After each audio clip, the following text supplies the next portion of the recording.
Bonjour, aujourd'hui nous allons parler de l'image de Dieu en l'homme.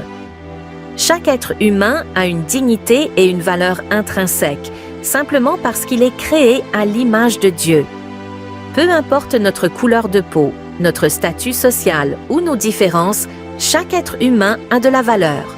Dieu créa l'homme à son image, il le créa à l'image de Dieu. Il créa l'homme et la femme. Genèse 1,27. Cependant, cette image a été altérée par le péché. La désobéissance et la séparation de Dieu ont obscurci notre reflet divin. Malgré cette chute, Dieu nous rappelle la valeur de la vie humaine. Dans le livre de la Genèse, après la chute, Dieu ordonne de ne pas verser le sang de l'homme, soulignant que chaque vie est précieuse parce qu'elle est faite à son image. Si quelqu'un verse le sang de l'homme, par l'homme son sang sera versé, car Dieu a fait l'homme à son image. Genèse 9,6. Ainsi, l'être humain est considéré comme à la fois noble et ignoble. Nous sommes nobles à cause de l'image de Dieu en nous, mais ignobles à cause du péché qui habite en nous. Dieu ne créa pas des dieux, mais des hommes à son image, comme le précise Genèse 1,27.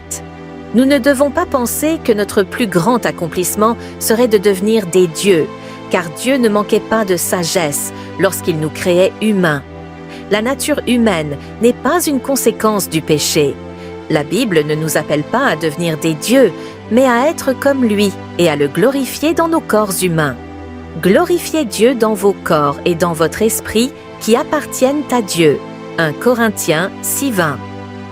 Le côté ignoble de l'homme, conséquence du péché, met en lumière notre besoin désespéré de rédemption. Nous ne pouvons pas compter sur notre statut d'être créé à l'image de Dieu pour nous soustraire à cette réalité, car ce statut ne nous exonère pas du jugement à venir. Au contraire, il souligne la responsabilité qui nous incombe de vivre en accord avec cette image. C'est ici que Jésus-Christ entre en jeu. Il nous offre la rédemption, nous permettant de devenir enfants de Dieu et de restaurer notre relation avec notre Père. C'était Émilie.